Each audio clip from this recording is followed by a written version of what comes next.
আসসালামু আলাইকুম প্রিয় ছাত্রছাত্রী ও অভিভাবকবৃন্দ, সকলকে বেঙ্গল আইডিয়াল স্কুল চ্যানেলে স্বাগতম। আপনাদের সকলকে পড়া বোঝানোর দায়িত্বে আছি।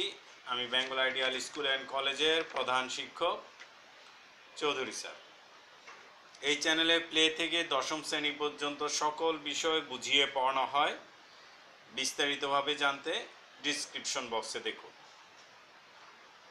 আমাদের আজকের আলোচনার বিষয় প্রথম শ্রেণীর বাংলা পর্ব শুরু করার আগে সকলকে বলবো, যাদের ইতিমধ্যেই আমাদের চ্যানেলের প্রাথমিকের পড়া কমপ্লিট আছে, তারাই শুধু প্রথম শ্রেণীর পড়া অনুসরণ করুন। প্রয়োজনে প্রাথমিকের সব ভিডিও দেখে একবার প্র্যাকটিস করে নিন। যারা আমাদের আগের পর্বগুলো দেখেননি তাদের প্রতি অনুরোধ থাকবে, ভিডিওর নিচে চ্যানেলের লোগোর উপর ক্লিক করে চ্যানেলে প্রবেশ করুন। তারপর প্লে লিস্টে ক্লিক করে প্রথম শ্রেণীতে ক্লিক করুন, তাহলে সকল পর্ব সিরিয়ালি দেখতে পারবেন। শুরু করা যাক প্রথম শ্রেণীর পড়া পর্ব 10। পর্ব 8 পর্যন্ত আমরা স্বর থেকে ও ক থেকে চন্দ্রবিন্দু, আকার থেকে ঔকার দিয়ে শব্দ বলা ও লেখা শিখেছি, একই সাথে বাক্য বলা ও লেখা শিখেছি এবং রিডিং পড়াও শিখেছি। আর পর্ব 9-এ আমরা সিরিয়ালি প্রথম শ্রেণীর বইটা পার্ট 1 থেকে 5 পর্যন্ত শিখেছি। সেখানে আমাদের লেকচার 118টি লেকচার শেষ হয়েছে। আর পর্ব 10-এ আমাদের 14টি লেকচার আমরা আরও লাগবে। পর্ব 10-এ এখানে পার্ট 14 থেকে পার্ট 43 কীভাবে পড়তে হবে আমি তা দেখিয়ে দেব। আসুন শুরু করা যাক পার্ট 6। পার্ট 6-এ কিছুই নেই, এটার জন্য কোনো লেকচার লাগবে না। এখানে ইচ্ছা চাইলে আপনারা দাগ কাটাতে পারেন, এটা এছাড়া আর কোনো কাজে নেই, কারণ 5 পর্যন্ত দেখিয়েছি তাই আমি 6টা দেখালাম। আর 7 থেকে 13 পর্যন্ত স্বর থেকে ও দিয়ে শব্দ ও বাক্য আছে, ওগুলো আমরা আগেই করে ফেলেছি, তাই আমরা পার্ট 13 পর্যন্ত আর কিছু করাবো না। পার্ট 14-তে চলে যাব। পার্ট 14-তে কি আছে দেখি আমরা।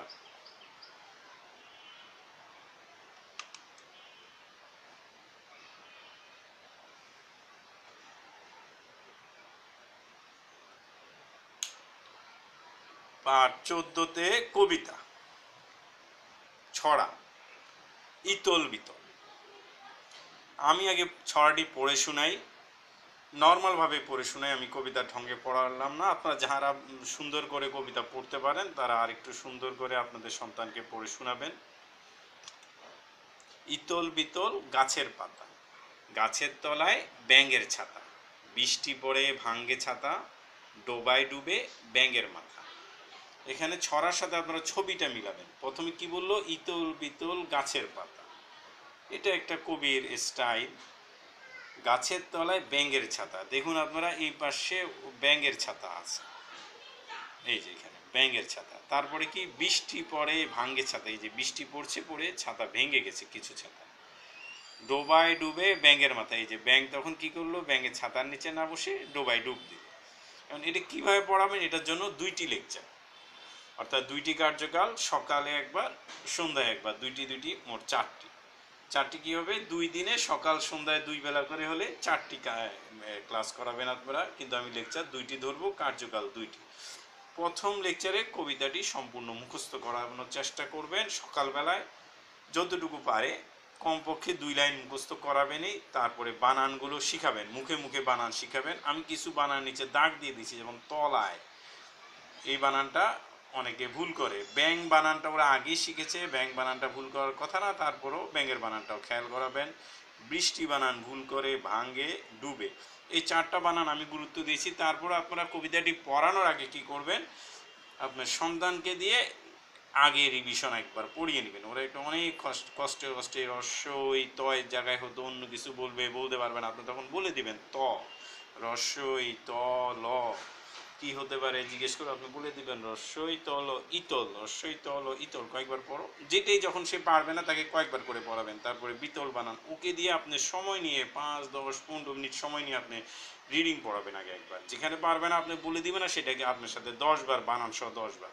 যেমন সে যদি গাছ পাতা বানান না পারে বলবেন প আকার পা ত আকার তা পাতা, প আকার পা ত আকার তা পাতা, তুমি 10 বার বলো, সে তখন 10 বার বলবে। আপনি কিন্তু বারবার বলবেন না, আপনি একবার বা দুইবার তার সাথে বলিয়ে তাকে পড়াটা মুখে এনে দিবেন। যখন পড়াটা সে বলতে পারবে তখন সে বারবার নিজে নিজেই বলবে। এইভাবে প্রথম দিন আপনি 2 লাইন লেখাবেন, সকালেও 2 লাইন লেখাবেন, রাত্রেও 2 লেখাবেন। তারপরে দ্বিতীয় দিন অর্থাৎ লেকচারে 2টা লেকচার আগে বলেছি, সেখানে সকালেও লেখাবেন 2 লাইন, কিন্তু রাতে 4 লাইনে লেখাবেন। আর এই যে 2 লাইন পর পর দাড়ি বুঝিয়ে দিবেন, আর 1 লাইন পর একটু ভিতরে, 1 লাইন পর একটু ভিতরে, এটা কিন্তু আপনি দেখিয়ে দিবেন। এটা কবিতাটা লেখার সময়ও আপনি দেখিয়ে দিবেন, কারণ বাচ্চাকে হেল্প করতে হবে আপনার। আসলে কবিতা লেখাটা খুব একটা গুরুত্বপূর্ণ কিছু না। তারপর আমাদের সব কবিতা শিখতে হবে, মুখস্থ করতে হবে ভালোভাবে। আর লেখার দাড়ি কমা মুখস্থ করার কোনো প্রয়োজন নেই, এগুলো আপনি বলে দিবেন, শিখিয়ে দিবেন। ঠিক আছে, পার্ট 14তে আমরা এটাই করলাম। এবার পার্ট 15। পার্ট 15তে দেখেন কিছু ছবি আছে, ছবির নিচে নাম। প্রথমে আপনি ওদেরকে ধরবেন, এটা কি? ওরা বলে উট, উট বানান করো, রস্যাউটা উট না পারলে আপনি বলে দিবেন। আমি ওইখানে 2টা লেকচার, এটার জন্য পার্ট 15-এর জন্য একটা লেকচার দিলাম। এখানে কি করবে, সে না যেগুলো সে পারবে তো ভালো, না পারলে আপনি এটা দেখাই দিলেন, এটা কি? ওড়না, তাহলে ওড়না বানান কি? এবার লেখো এটা হচ্ছে ঈদের ছবি, এটা কিন্তু ওরা বুঝবে না, বলে দেবেন একটা ঈদের ছবি, তাহলে ঈদ বানান কি? লেখো। এটা কি? এটা পারবে। ঔষধ, এটা ওল পারলে ভালো, না পারলে বলে দেবে এটা। আর এই পাশে এটা কত? এক বলে দিবেন। ইলিশ তো পারবে ওরা, আশা রাখি, না পারলে বলে দিবেন। এবং এখানে কিন্তু লেখাবেন না, আপনি লেখাবেন খাতার মধ্যে, মুখে বলে ওকে খাতায় বলবেন উট বানান করে লেখো। কিন্তু সন্ধ্যায় যখন যাবে, কারণ একটাই লেকচার, সকালে তো প্র্যাকটিস করলেন, আর সন্ধ্যায় যখন যাবে তখন আপনারা এখানে লেখায় দিবেন, বলবে পরীক্ষার সময়ও যদি এইভাবে থাকে তোমরা নিচে লিখে দিবে। আশা করি বুঝতে পারছেন। পার্ট 15। পার্ট 15 পরে পার্ট 16-তে আমরা আবার যে ক থেকে প পর্যন্ত, ম পর্যন্ত শব্দ এবং বাক্য শিখেছিলাম, সেটাই এখানে আছে। আমরা প থেকে সেজন্য এই অংশটা যাব না। পার্ট 20 পর্যন্ত না গিয়ে আমরা পার্ট 21-এ আসব। পার্ট 21-এও একটা কবিতা। প্রথমে কবিতাটা আমি পড়ে শুনিয়ে দিই। ছড়া লিখেছেন রকুনুজ্জামান খান। আগেরটাও ইতল বিতল লিখেছিলেন সুফিয়া কামাল, বলতে সম্ভবত ভুলে গিয়েছিলাম। ছড়া লিখেছেন রকুনুজ্জামান খান। বাঘ বাকুম পায়রা, মাথায় দিয়ে টায়রা, বউ সাজবে কালকি, চড়বে সোনার পালকি। বানানগুলো আমি দাগ দিয়ে দিয়েছি, বাকুম, পায়রা, সাজবে, সোনার। উকার থাকলে ওদের সমস্যা হয়, মধ্যাহ্ন দন্তান্ন থাকলে সমস্যা হয়, বরিগাজ ঝ সমস্যা হয়। আমি সেই বিবেচনাতে আমি শব্দগুলো দিয়েছি। তবে অনেক বাচ্চা এগুলো পারবে, আবার অনেকে এছাড়া অন্যগুলো হয়তো পারবে না। আপনারা সেগুলো দিবেন, যে যেটা পারে না সেটা নিজে দাগটা দিবেন। আমার দাগটা দিতে হবে এমন নেই, আমার দাগটা যদি পারে তাহলে সেই দাগটা আপনারা দিবেন না। দাগগুলো পেন্সিল দিয়ে দিবেন যাতে আপনি মুছতে পারেন। একইভাবে আগের কবিতার মধ্যে এটাও 2টা কার্যকাল, আপনারা একইভাবে পড়াবেন, একইভাবে বুঝিয়ে দিবেন। আর কবিতাটার নাম যেহেতু নেই, আমি নাম দিয়ে শিখাই পায়রা। ওদের স্কুল থেকে যদি কোনো নাম দেয় তাহলে আপনার সেই নামে শিখাতে পারেন, যদি অন্য কোনো স্কুলে পড়ে। আর আমার কথা অনুযায়ী এটার নাম হচ্ছে গিয়ে পায়রা কবিতা। তারপর বানানগুলো শেখানোর পরে ওই আগের কবিতাটা যেভাবে করেছেন 2টা কার্যকাল, এটার জন্য 2টা কার্যকাল, অর্থাৎ 4টা ক্লাস পাবে সে। আসেন সকাল এবং রাতে। তারপর আসেন এখানে ছবি দেখে শব্দ। ছবি দেখে ওদেরকে চেষ্টা করবেন, এটা কি? চক, চক বানান চক ও চক। এটা কি? টপ, টপ ও টপ। বক, বক ও বক।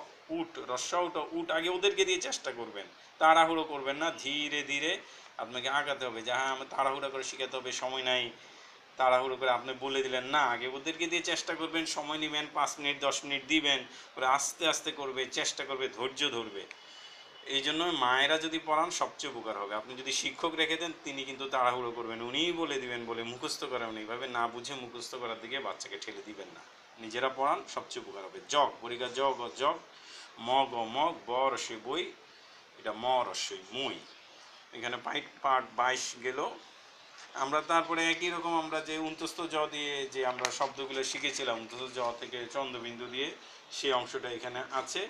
আমরা সেই অংশটা যাব না, শুধু আমি লাস্ট পৃষ্ঠে এখানে চন্দ্রবিন্দু দিয়ে আমরা এখানে যখন যাই তখন এখানে কিছু শূন্যস্থান পূরণ ছিল। এটা আপনি পড়াটা শুরু করার আগেই করবেন, এর জন্য কোনো লেকচার নাই। এখানে আমি পরেরটার জন্য 2টা লেকচার, সেই লেকচারের শুরুতে এটা শরৎ, তারপর র খণ্ডত্ব। এটা ব্যথা পেয়েছে, রস্য বিসর্গ সিংহ, দৈন্দ্য স্বর শিকার, উনিষ্কর হ সিংহ, হ চন্দ্রবিন্দু যে উপরে উঠবে, হ চন্দ্র দৈন্দ্য হাঁস। এটা একবার সকালে করিয়ে তারপর আপনি কবিতাটায় যাবেন। কবিতাটা আছে হচ্ছে কি 8 লাইন। 8 লাইন কবিতা। বলার আগে আমি কবিতাটা পড়ে শুনাই। হন হন পন পন, লিখেছেন সুকুমার রায়। চলে হন হন, ছোটে পন পন, ঘোরে বন বন, কাজে ঠন ঠন, বায়ু শন শন, শীত কন কন, কাশি খন খন, ফোড়া টন টন, মাছি ভন ভন, থালা ঝন ঝন। এখানে আমি সব দাগ দিয়ে দিয়েছি। কৃষির নিচে দেখেন ছোটে ওকার গুলাই সমস্যা হয়, আগেই বলেছিলাম। ছোটে, ঘোরে, ফোড়া, চন্দ্রবিন্দু থাকলেও সমস্যা হয়। এই তিনটা আমি দাগ দিয়েছি। এছাড়া অন্যগুলো যেটা পারে না আপনারা করবেন। একইভাবে এটাও শেখাবেন, তবে এটা মুখস্থ করবেন 8 লাইন, লেখাবেন কিন্তু 4 লাইনে। 4 লাইন পরে একটা দাঁড়িয়ে দিয়ে দিবেন, এখানে কোনো দাঁড়িয়ে দেয়নি। আর জিনিসটা বুঝিয়ে দেবেন। হন হন, ছবি দিয়ে দেখো দ্রুত চলে যাচ্ছে, এটাকে হন হন বলে। পন পন, তারপর হন হন পন পনটা একটু বুঝতে সমস্যা, কিন্তু বন বনটা বুঝবে। লাটিম বন বন হচ্ছে কাজে ঠন ঠন, অর্থাৎ সে কোনো কাজ করে না, চুপচাপ দাঁড়িয়ে থাকে, কাজে ঠন ঠন। তারপর বায়ু শন শন, বাতাস বইছে, এই যে শন শন। শীতে কন কন, এই যে শীতে কাঁপছে কন কন করে। কাশি খন খন করে কাশি দিচ্ছে। ফোড়া টন টনের, ফোড়া উঠেছে, ব্যথা করছে টন টন করে। মাছি বন বন করছে, এই যে চিত্রে আছে মাছি বন বন করছে। আর থালা ঝনঝন, থালা পড়ে ঝনঝন শব্দ হচ্ছে। এছাড়া নিচে আরও কয়েকটা শব্দ আছে, যেমন কলকল বলবেন, কলকল ভাবে কলকল ধ্বনি করে ঝর্ণা উপর থেকে পড়ে। ঝমঝম করে বৃষ্টি পড়ে। টলটলে পানি বা পরিষ্কার পানি বোঝায়। আমাদের 27 লেকচার এটা শেষ হওয়ার পর, তাহলে এটার জন্য আমরা কিন্তু 2টা লেকচার দিব, 27 পার্ট 27-এর জন্য। তারপরে দেখেন পার্ট 28, 29, এখানে স্বরবর্ণ ব্যঞ্জন বর্ণ আছে, এখানে কিছু নেই। আমি পার্ট 30-এ চলে যাই। এই এই এই ভিডিওটা একটু বড় হবে, একটু মনোযোগ দিয়ে দেখুন আপনারা কষ্ট করে, খুব বেশি বড় না। মামার বাড়ি, আমি ওই কবিতাটা পড়ে শুনাই। মামার বাড়ি, এটা হচ্ছে পার্ট 30, লিখেছেন জসিমউদ্দিন। আর জসিম উদ্দিন বানানটা খেয়াল করেন। বর্গের জ, দৈন্দ্য সদীর্ঘের মতো জসিম, রস দয়ের নিচে হসন্ত, উদ দিকে দিন, উদ্দিন। আমরা আগে ছোটবেলায় দয় দয় একসাথে লিখতাম, এখন কিন্তু এইভাবে লিখছি। আপনিও এইভাবেই লিখবেন, রস দ হসন্ত, উদ দিকে দিন ও দিন।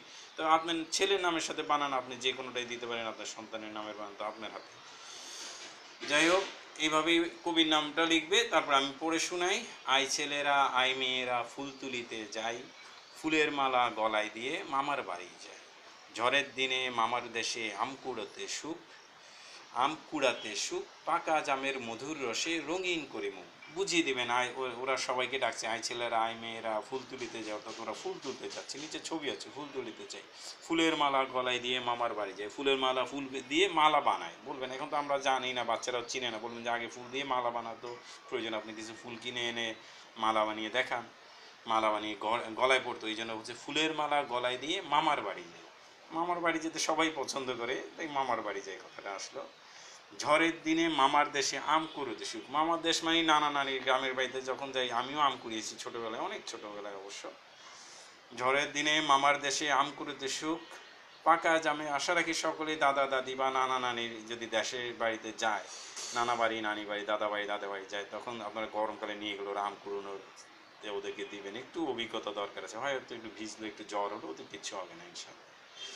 পাকা জামের মধুর রসে রঙিন করি মুখ। যখনই জাম খাবে ঠোঁটে একটু আপনার জাম কালার হয়ে যাবে, হাত একটু জাম কালার হয়ে যাবে, সেই জন্য বলো পাকা জামের মধুর রসে রঙিন করি মুখ। আর এটা সংক্ষেপিত, মানে সংক্ষেপে আছে, এই কথাটা কিন্তু আপনাদের লিখতে হবে না, সবাই সেটা জানেন, আমিও জানি। আসলে আমরা পরে পার্ট 31-এ চলে যাই। এটার জন্য কিন্তু 2টা লেকচার, 4 লাইন শিখবে আর মুখস্থ করবে। 8 লাইন পারলে, না পারলে নাই, কিন্তু 4 লাইন লিখবে। আর লেখার সময় আপনার কিন্তু দাড়ি কমা এগুলো বলে দিবেন। পার্ট 31, এখানেও কিছু ছবি আছে, ছবি দেখে নাম। এটার জন্য একটা লেকচার, কবিতার জন্য 2টা, এটার জন্য একটা। উল আমি বলে দিচ্ছি, রস্য হলো উল, রস্য ইট ইট। আপনারা কিন্তু ওদের দিয়ে চেষ্টা করবেন। ঘর ও ঘর, ফল ও ফল, বক ও বক, কল ও কল, বল ও বল, কলম ও কলম। আর এখানে 2টা ফুল আছে, আপনার ফুলের নাম 2টা একইভাবে বলে দেবেন।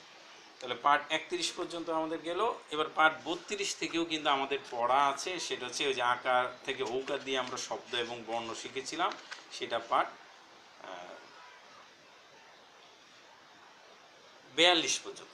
অর্থাৎ 31 থেকে 42 পর্যন্ত, 31 তো আমরা বললাম, 32 থেকে 42 পর্যন্ত, সেখানে আমরা 43, পার্ট 43-এ চলে যাব।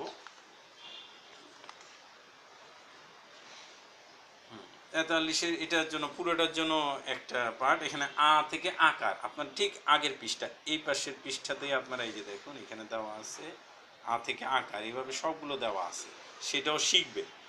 আপনি প্রথমে কিন্তু খাতায় লেখাবেন, সকালবেলা খাতায় লেখাবেন, আর সন্ধ্যার সময় কিন্তু এগুলো আপনি এইখানে পূরণ করে দিবেন। আ থেকে আকার, রস্বই থেকে রসিকা, দীর্ঘ থেকে দীর্ঘিকার, রস্বউ থেকে রস্বউকার, দীর্ঘ থেকে দীর্ঘকার, এ থেকে একার, ওই থেকে ঐকার, ও থেকে ওকার, ও থেকে ঔকার। আর সাথে এখানে আরও এই একটা লেকচার সকাল এবং সন্ধ্যায় দুইটাতে কিন্তু আরও আছে, এখানে কিছু বানান ভুল করে দেখা আছে, আকার একার ওইকার এসব বসাতে হবে। এটা চৌকি, চৌকা চৌক শিখবে, চুকি, ঢকা ঢোল ঢল, দুইটা নরস নু, প দীর্ঘ পুর নুপুর, বদিগার বি মধ্যাহ্ন আগে না বিনা, ব ঐকার ওইকার দেয় নেই, বইটা ড রস্বীকার দেয় নেই, ডিম ফরস্যুকার ল ফুল রস্যুকার দেয় নেই। এটা হচ্ছে মরিকার গ মৃগ, এটা মগ মনে করবে না, মৃগ মানে হরিণ বা মৃগ, যে যা বলেন কোনো সমস্যা নেই। এটা পার্ট 43 গেল, এবং একটা লেকচার আর আরও দুইটা আমরা লেকচার দেব, সেটা হচ্ছে পার্ট 44। পার্ট 44-এর মাধ্যমে আমাদের আজকের লেকচার শেষ হয়ে যাবে। পার্ট 44-এর কবিতা, আমি কবিতাটা পড়ে শোনাই।